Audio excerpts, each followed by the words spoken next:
আসসালামু আলাইকুম, মোহসেনা শাওন আপনাদের সবাইকে আমন্ত্রণ জানাচ্ছি এনটিভি রাতের খবরে। ক্রাউন সিমের শিরোনাম দেখছিলেন, এবার পুরো খবর।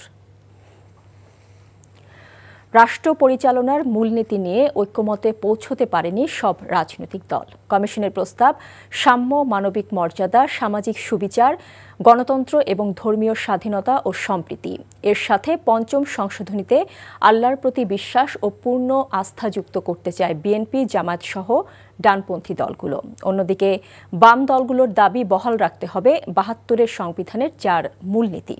তবে স্বাধীন পুলিশ কমিশন গঠনে ঐক্যমতে পৌঁছেছে সব রাজনৈতিক দল। মেসবাহ হাসানের রিপোর্ট। রাজধানীর ফরেন সার্ভিস একাডেমিতে জাতীয় ঐক্যমত্য কমিশনের দ্বিতীয় পর্যায়ের সংলাপের ১৯তম দিন। দীর্ঘ আলোচনায় প্রধানমন্ত্রীর মেয়াদ এবং স্বাধীন পুলিশ কমিশন গঠন নিয়ে রাজনৈতিক দলগুলোর ঐক্যমত্য পৌঁছালেও বিপত্তি বাধে রাষ্ট্র পরিচালনার মূলনীতি ও নারী আসন নিয়ে। কমিশনের প্রস্তাবের সাথে ৫০ সংশোধনী যুক্ত করতে চায় বিএনপি সহ ডানপন্থী দলগুলো। তবে বামপন্থী দলগুলোর বক্তব্য ৭২-এর সংবিধানের ৪ মূলনীতির পরিবর্তনের সুযোগ নেই। পঞ্চদশ সংশোধনীতে যেটা পুনর্বহাল করা হয়েছে সেই জায়গায় তারা থাকতে চান এবং তার সাথে এটা যুক্ত করতে চান। তো এই বিতর্কের শেষ হয়নি যে রাষ্ট্র পরিচালনার মূলনীতি অনুচ্ছেদ ৮ কিভাবে সংশোধিত হবে, সংশোধিত হোক বা না হোক, কিভাবে নির্ধারিত হবে সেটা জাতীয় সংসদে নির্ধারিত হবে। শব্দের মারপ্যাচে মুক্তিযুদ্ধের মধ্য দিয়ে অর্জিত বাংলাদেশের সংবিধানে যে ৪ মূলনীতি আছে সেইটা পরিবর্তনের কোনো ইঙ্গিত জাতির সামনে প্রকাশিত করা হয় সেইটার সাথে আমরা একেবারেই নাই। ৭২-এর সংবিধানকে মুজিববাদী আখ্যা দিয়ে এর মূলনীতির পরিবর্তন চায় এনসিপি। একই সাথে সংসদে নারী আসন নিয়ে কমিশনের নতুন প্রস্তাব বিএনপি একমত হলেও প্রশ্ন তোলে দলটি। একটা মুজিববাদী সংবিধান প্রণয়নের জন্যই এই ধরনের একটা মূলনীতি দিয়ে এই সংবিধানটা তৈরি করা হয়েছিল। ৭২-এর সংবিধানের মূলনীতি, সেই মূলনীতিগুলো বাদ দিয়ে সাম্য, মানবিক মর্যাদা, সামাজিক সুবিচার, যার ভিত্তিতেই আমরা মুক্তিযুদ্ধে সামিল হয়েছিলাম, এর সাথে গণতন্ত্র এবং একই সাথে ধর্মীয় স্বাধীনতা এবং সম্প্রীতি, এই বিষয়গুলোকে যুক্ত করে সংবিধানের মূলনীতি ঠিক করা যেতে পারে। ১০০ আসনের নারী প্রতিনিধি থাকতে পারে, তবে আমরা বলেছি এইটা ৩০০ আসনের প্রাপ্ত ভোটের আনুপাতিক হারে নারী আসন নির্ধারিত হবে। কমিশনের সহসভাপতি জানান, আগামী ৩ দিনের মধ্যে আলোচনা শেষ করে আগস্টের প্রথম সপ্তাহে চূড়ান্ত সনদ প্রকাশ করতে চায় কমিশন। আলোচনার এই প্রক্রিয়া ৩১শে জুলাই আমরা সম্পাদন করতে চাই। এ বিষয়ে আমরা আন্তরিক, রাজনৈতিক দলগুলো আন্তরিক, আমরা সেই প্রচেষ্টা অব্যাহত রাখছি এবং আমরা আশা করছি যে গত কয়েকদিনের যে ধরনের অগ্রগতি হয়েছে তা যদি অব্যাহত থাকে তাহলে আমরা অবশ্যই ৩১শে জুলাইয়ের মধ্যে এই আলোচনা সমাপ্ত করে একটা পরিপূর্ণ সনদ তৈরি করে আগস্টের প্রথম সপ্তাহে তা স্বাক্ষর করার ব্যবস্থা করতে পারব। এখন পর্যন্ত ১২টি বিষয়ে ঐক্যমত ও 7টি বিষয়ে কিছুটা অগ্রগতি হয়েছে, যেগুলো এখনও নিষ্পত্তি হয়নি। সোমবার সংসদে নারী আসনের অসম্পূর্ণ আলোচনা ও রাষ্ট্রপতির ক্ষমতা নিয়ে আলোচনা করবে commission. Mesbah Hasan, NTV news, Dhaka. জাতীয় ঐক্যকে সামনে রেখে জাতীয় সমস্যাগুলোকে চিহ্নিত করে সমাধানের দিকে এগিয়ে নিতে হবে। যুগের সাথে তাল মিলিয়ে রাষ্ট্র কাঠামোর পরিবর্তন আনতে বিএনপি প্রস্তুত বলেও জানিয়েছেন বিএনপির মহাসচিব মির্জা ফখরুল ইসলাম আলমগীর। অন্যদিকে দলের স্থায়ী কমিটির সদস্য আমির খসরু মাহমুদ চৌধুরী বলেছেন, জুলাই আগস্টের গণ অভ্যুত্থান নিয়ে বিভাজন সৃষ্টি হলে তা হবে দুঃখজনক। রাজধানীতে পৃথক অনুষ্ঠানে তারা এসব কথা বলেন। হাসান মাহমুদের রিপোর্ট। পদ্মা ব্যারেজ এবং দ্বিতীয় পদ্মা সেতুর বাস্তবতা নিয়ে রাজধানীর ব্র্যাক সেন্টারে এই সেমিনারে বিশেষজ্ঞরা বলেন, ভারতের সাথে অভিন্ন নদীর পানির ন্যায্য হিস্সা আদায় তথা পানি চুক্তি সহ বিভিন্ন বিষয়ে আগামী সরকারের পরিষ্কার বক্তব্য থাকতে হবে নির্বাচনী ইশতেহারে। অংশীজনরা তারা এই প্রকল্পটিকে প্রত্যেকটি রাজনৈতিক দলের নির্বাচনী ইশতেহারে যাতে স্থান পায় সেটা চেষ্টা করবেন। এই বড় বড় প্রকল্পের যে অনেক কিছু অনুষঙ্গ যেগুলো আমাদেরকে খুব পীড়া দিয়েছে, সেগুলো যাতে ভবিষ্যতে এখান থেকে মুক্ত থাকে সেদিকেও খুব নজর দেওয়া দরকার। ওয়ার্ল্ড ব্যাংক রাজি, এডিবি রাজি, ডিফিড রাজি, ইউএসএআইডি রাজি, যার কথা বলেন সে গ্যাঞ্জেস ব্যারাজে টাকা দিতে রাজি আছে যদি ভারতের সাথে এটার ব্যাপারে একটা সমঝোতা হয়। মির্জা ফখরুল বলেন, বিএনপি গণতন্ত্রে বিশ্বাসী এবং বিএনপি চায় জাতীয় ঐক্যের মধ্য দিয়ে জাতীয় সমস্যাগুলোকে চিহ্নিত করে তার সঠিক সমাধান।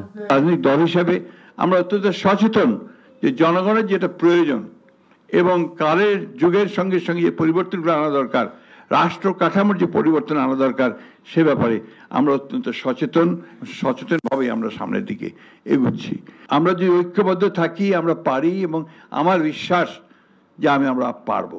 এদিকে ঢাকা রিপোর্টার্স ইউনিটি মিলনায়তনে ভাসানী জনশক্তি পার্টির এক আলোচনায় আমির খসরু মাহমুদ চৌধুরী বলেন, বিএনপি বাকশালে নয়, গণতন্ত্রে বিশ্বাসী। মুক্তির জন্য আমাদের এই আন্দোলন, এত ত্যাগ, এত মানুষের জীবন দিয়েছি আমরা সবাই। এতদিন আমরা জেল খেটেছি, বারবার জেলে গেছি। কি জন্য? বিভক্তি সৃষ্টি করার জন্য, ঐক্যের মধ্যে। সুতরাং 2-3টা জায়গায় আমাদের জাতীয় ঐক্যমত থাকবে, আবার অনেক জায়গায় ঐক্যমত হবে না। আমরা তো বিভিন্ন দল এখানে। জাতীয় ঐক্য বিনষ্ট হলে ফ্যাসিবাদ আবারও মাথাচাড়া দিবে অভিমত বক্তাদের। হাসান মাহমুদ, এনটিভি নিউজ, ঢাকা। মাইলস্টোন কলেজে বিমান বিধ্বস্তের ঘটনায় আহতদের উন্নত চিকিৎসা পরামর্শ দিতে ঢাকায় আসা ভারত, চীন ও সিঙ্গাপুরের চিকিৎসক দলকে ধন্যবাদ জানিয়েছেন প্রধান উপদেষ্টা অধ্যাপক মোহাম্মদ ইউনূস। আজ রাষ্ট্রীয় অতিথি ভবন যমুনায় 3 দেশের চিকিৎসা দল ডক্টর ইউনূসের সাথে দেখা করেন। প্রধান উপদেষ্টা বলেন, এই চিকিৎসা দল শুধুমাত্র তাদের পেশাগত পরামর্শ দিতে আসেনি, তারা তাদের হৃদ্যতাও দেখাতে এসেছেন। একটি দেশের এমন সংকটময় মুহূর্তে অন্যান্য দেশের এরকম ঐকান্তিক প্রচেষ্টা ও ভ্রাতৃত্ববোধ নিয়েই এগিয়ে আসা উচিত। এর আগে প্রধান উপদেষ্টার সাথে ঢাকায় নবনিযুক্ত সৌদি আরবের রাষ্ট্রদূত ডক্টর আবদুল্লাহ জাফের বিন আবিয়া দেখা করেন। সৌদি রাষ্ট্রদূত এ সময় অক্টোবর মাসে রিয়াদে অনুষ্ঠিতব্য ফিউচার ইনভেস্টমেন্ট ইনিশিয়েটিভ ফোরামে অংশগ্রহণের জন্য সৌদি যুবরাজের আমন্ত্রণপত্র ডক্টর ইউনূসের হাতে তুলে দেন। বাংলাদেশ সৌদি কূটনৈতিক সম্পর্কের 50 বছর পূর্তি উপলক্ষে বাংলাদেশ সফরের আমন্ত্রণ গ্রহণ করায় সৌদি যুবরাজকে ধন্যবাদ জানান প্রধান উপদেষ্টা। এছাড়া মালয়েশিয়ার প্রধানমন্ত্রী আনোয়ার ইব্রাহিমের কন্যা নুরুল ইজ্জা আনোয়ার আজ প্রধান উপদেষ্টার সাথে দেখা করেন। এ সময় প্রধান উপদেষ্টা আসিয়ানে অংশ হতে মালয়েশিয়ার সহযোগিতা কামনা করেন। আসিয়ানের বর্তমান সভাপতি মালয়েশিয়া এবং বাংলাদেশ যেহেতু সংগঠনটির খাতভিত্তিক সংলাপের অংশীদার, তাই ভবিষ্যতে বাংলাদেশ আসিয়ানের পূর্ণ সদস্যপদ পেতে পারে বলেও আশা প্রকাশ করেন ডক্টর ইউনূস। সীমান্ত হত্যাকাণ্ড ও পুশ ইন মেনে নেওয়া হবে না মন্তব্য করে এনসিপির আহ্বায়ক নাহিদ ইসলাম বলেছেন, পুশ ইন করতে হলে ভারত সরকারকে শেখ হাসিনা ও আওয়ামী লীগ সন্ত্রাসীদের পুশ ইন করতে হবে। বিকেলে শেরপুর শহরে পদযাত্রা শেষে থানা মোড় শহীদ স্কয়ার চত্বরে সমাবেশে একথা বলেন এনসিপি প্রধান। এ সময় দলের কেন্দ্রীয় নেতারা উপস্থিত ছিলেন। গণ অভ্যুত্থানের 1 বছর পরও বিচার ও দৃশ্যমান সংস্কার না পাওয়ার সমালোচনা করেন নাহিদ। এর আগে দুপুরে নেত্রকোনায় পথসভায় নাহিদ বলেন, সংস্কার, গণহত্যার বিচার ও নতুন সংবিধান প্রণয়নের মাধ্যমে জনকল্যাণমূলক রাষ্ট্র করতে হবে। তরুণদের ক্ষমতায় আনার মাধ্যমে সব শ্রেণীর মানুষদের জন্য সুন্দর বাংলাদেশ বিনির্মাণ করা হবে। আশ্বাস দেন নেত্রকোনার সকল সমস্যা সমাধানের। ভারত সরকারকে স্পষ্টভাবে বলেছি যে সীমান্তে কোনো হত্যাকাণ্ড আমরা মেনে নেব না, সীমান্তে কোনো পুশিং আমরা মেনে নেব না। পুশিং করতে হলে আওয়ামী লীগের সন্ত্রাসীদের পুশিং করুন, শেখ হাসিনাকে পুশিং করুন। আমরা বিচারের মাধ্যমে শেখ হাসিনা সহ আওয়ামী লীগকে কাঠগড়ায় দাঁড়া করাবো। সাবেক বিমান বাহিনী প্রধান অবসরপ্রাপ্ত air chief marshal Sheikh Abdul হান্নানের সময়কার প্রাতিষ্ঠানিক দুর্নীতির একাধিক অনুসন্ধান করছে দুর্নীতি দমন কমিশন দুদক। এছাড়া হান্নান দম্পতির বিরুদ্ধে 5 কোটি টাকার অবৈধ সম্পদ অর্জন ও অর্থ পাচারের অভিযোগে 2টি মামলা করেছে সংস্থাটি। এদিকে নিয়োগে দুর্নীতির অভিযোগে খুলনা কৃষি বিশ্ববিদ্যালয়ের সাবেক উপাচার্য সহ 17 জনের বিরুদ্ধে মামলা হয়েছে। আবির আহমেদের রিপোর্ট। অবসরপ্রাপ্ত air chief marshal Sheikh Abdul Hannan 2021 থেকে 2024 সাল পর্যন্ত বিমান বাহিনী প্রধানের দায়িত্ব পালন করেন। দুদকের অভিযোগ, দায়িত্ব পালনকালে বাহিনীর মোট বাজেটের 25% অনিয়মের মাধ্যমে অন্তত 3000 কোটি টাকা আত্মসাৎ করেন তিনি। দুদক বলছে, তাদের অনুসন্ধানে বেরিয়ে এসেছে শেখ আব্দুল হান্নান দম্পতি কানাডা, দুবাই ও কাতারে সম্পদ গড়েছেন। দেশে পাওয়া গেছে 5 কোটি টাকার বেশি অবৈধ সম্পদের তথ্য। 27 কোটি 63 লক্ষ টাকারও বেশি সন্দেহজনক লেনদেন করে উক্ত অর্থ হস্তান্তর, স্থানান্তর, রূপান্তর করার অপরাধ অনুসন্ধানকালে প্রমাণিত হয়েছে। কাতার, দুবাই সহ বিভিন্ন দেশে ব্যবসা প্রতিষ্ঠান ও অন্যান্য সম্পদ অর্জন এবং কানাডায় তার পোষ্যদের নামে বিপুল সম্পদ অর্জনের তথ্য পাওয়া গেছে। জনাব তাহমিদা বেগম এবং জনাব air chief marshal Sheikh Abdul হান্নানের বিরুদ্ধে দুর্নীতি দমন কমিশন আইন 2004, মানি লন্ডারিং প্রতিরোধ আইন 2012 এবং দণ্ডবিধির 109 ধারায় আরও একটি মামলা রুজুর সিদ্ধান্ত গৃহীত হয়েছে। দুদক মহাপরিচালক জানান, সাবেক এই বিমান বাহিনী প্রধানের সময়কার প্রাতিষ্ঠানিক দুর্নীতির খোঁজেও একাধিক টিম কাজ করছে। আরও অনেকগুলো বিষয় অনুসন্ধানাধীন রয়েছে, কিন্তু এগুলি দালিলিক প্রমাণাদি সংগ্রহের জন্য আমাদের অনুসন্ধান দল যে পত্র যোগাযোগ করছেন MLR এর মাধ্যমে। এদিন ঋণের নামে 297 কোটি টাকা আত্মসাতের অভিযোগে দুদকের মামলায় জনতা ব্যাংকের সাবেক চেয়ারম্যান আবুল বরকাতকে 2 দিনের রিমান্ডে জিজ্ঞাসাবাদ করা হয়েছে। এছাড়া নিয়োগে দুর্নীতির অভিযোগে খুলনা কৃষি বিশ্ববিদ্যালয়ের সাবেক উপাচার্য শহীদুর রহমান খান সহ 17 জনের বিরুদ্ধে মামলা করেছে সংস্থাটি। আবির আহমেদ, NTV নিউজ, ঢাকা। ময়মনসিংহে প্রধান উপদেষ্টা ডক্টর মোহাম্মদ ইউনূসের বিরুদ্ধে দায়ের করা একটি মানহানির মামলার কার্যক্রম বাতিল করে হাইকোর্টের দেওয়া রায় বহাল রেখেছে সুপ্রিম কোর্টের আপিল বিভাগ। আপিল বিভাগের জ্যেষ্ঠ বিচারপতি জুবায়ের রহমান চৌধুরীর নেতৃত্বাধীন আপিল বিভাগ আজ এই আদেশ দেন। আদালতে রাষ্ট্রপক্ষে ছিলেন অতিরিক্ত অ্যাটর্নি জেনারেল অনিক আর হক। ডক্টর ইউনূসের পক্ষে ছিলেন আইনজীবী তৌফিক হোসেন। 2007 সালে দেওয়া সাক্ষাৎকারে ডক্টর মোহাম্মদ ইউনূসের বক্তব্যকে কেন্দ্র করে তার বিরুদ্ধে মানহানির অভিযোগে 2010 সালে মামলা করেন জাসদের যুগ্ম সম্পাদক ও ময়মনসিংহ জেলা বারের সদস্য নজরুল ইসলাম চুন্নু। মামলাটির কার্যক্রম বাতিল চেয়ে 2011 সালে হাইকোর্টে আবেদন করা হয়। গুলশানে চাঁদাবাজির অভিযোগে গ্রেফতার আব্দুর রাজ্জাক রিয়াদ স্বরাষ্ট্র মন্ত্রণালয় কিংবা পুলিশ সংস্কার কমিশনের ছাত্র প্রতিনিধি নন বলে জানিয়েছেন স্বরাষ্ট্র উপদেষ্টা জাহাঙ্গীর আলম চৌধুরী। বিকেলে মুন্সিগঞ্জ শহরের দক্ষিণ কোটগাঁও এলাকায় জুলাই গণ অভ্যুত্থানে শহীদদের স্মরণে নির্মিত জুলাই শহীদ স্মৃতিস্তম্ভ উদ্বোধন শেষে একথা বলেন তিনি। জুলাই গণ অভ্যুত্থানের ঘটনায় দায়েরকৃত মামলায় অনেক নির্দোষকেও আসামি করা হয়েছে মন্তব্য করে স্বরাষ্ট্র উপদেষ্টা বলেন, এ কারণে তদন্ত কাজে দেরি হচ্ছে। কিছু কিছু মামলায় ইতিমধ্যে তদন্ত প্রতিবেদন দেওয়া হয়েছে উল্লেখ করে খুব দ্রুত যাতে সব মামলার তদন্ত প্রতিবেদন তৈরির কাজ শেষ হয় সে ব্যবস্থা নেওয়া হয়েছে বলে জানান উপদেষ্টা।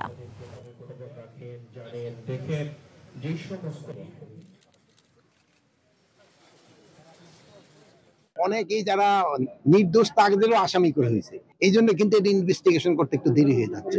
তবে আমাদের খুব তাড়াতাড়ি যেটা শেষ হয় এই জন্য আমরা ব্যবস্থা নিই। স্বরাষ্ট্র মন্ত্রণালয়ে সংশ্লিষ্ট কোনো ছাত্র প্রতিনিধি নাই, পুলিশ সংস্কার কমিশনেও কোনো ছাত্র প্রতিনিধি নাই। যে দাবিটা তাহলে করা হচ্ছে সেটা কি? এই দাবিটা মনে হয় অযৌক্তিক এবং আমার মনে হয় মিথ্যা।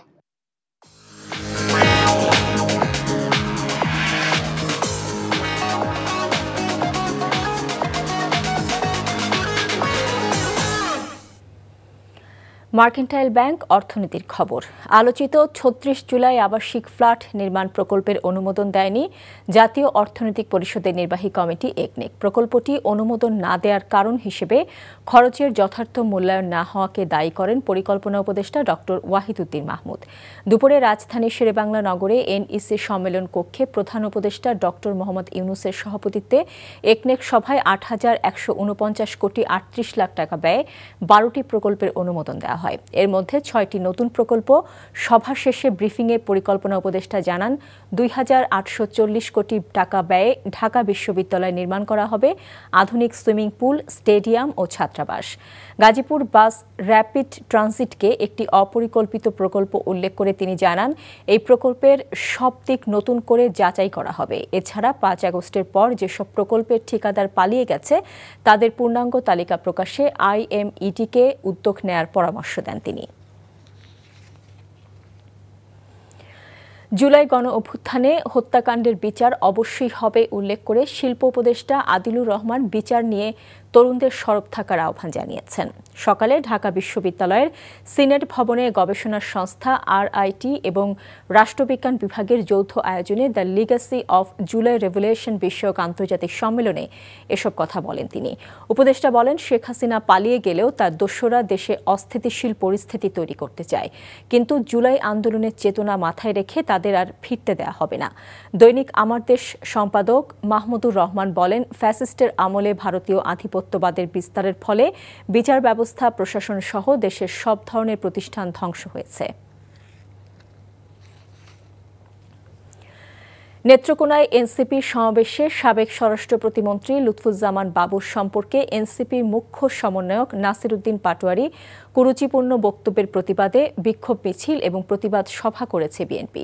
সন্ধ্যার পর জেলা শহরের কোর্ট স্টেশন এলাকা থেকে বিক্ষোভ মিছিলটি বের হয়ে শহরের প্রধান প্রধান সড়ক প্রদক্ষিণ শেষে ছোটবাজার জেলা বিএনপি কার্যালয়ে গিয়ে শেষ হয়।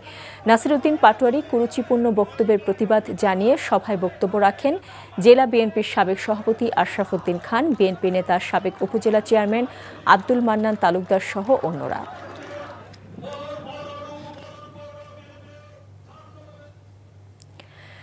গণসংহতি আন্দোলনের প্রধান সমন্বয়কারী জুনায়েদ সাকি বলেছেন, সংবিধান মুক্তিযুদ্ধের ওপর দাঁড়িয়ে প্রতিষ্ঠিত হয়েছে, কিন্তু মুক্তিযুদ্ধের আকাঙ্ক্ষা, সাম্য, মানবিক মর্যাদা, সামাজিক সুবিচার সংবিধানে প্রতিফলিত হয়নি।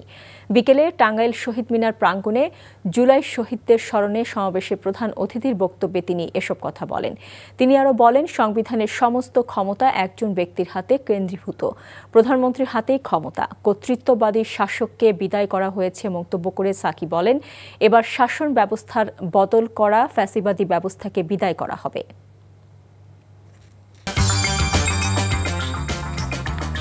এই ছিল রাতের খবরে। এই খবরের ভিডিও সহ আপডেট জানতে ভিজিট করুন NTV অনলাইন www.ntvbd.com। এছাড়াও NTVর জনপ্রিয় সব অনুষ্ঠান ও খবরের আপডেট জানতে ভিজিট করুন আমাদের ইউটিউব ও ভেরিফাইড ফেসবুক পেজ। রাত 1টায় মধ্যরাতের খবর দেখার আমন্ত্রণ রইল।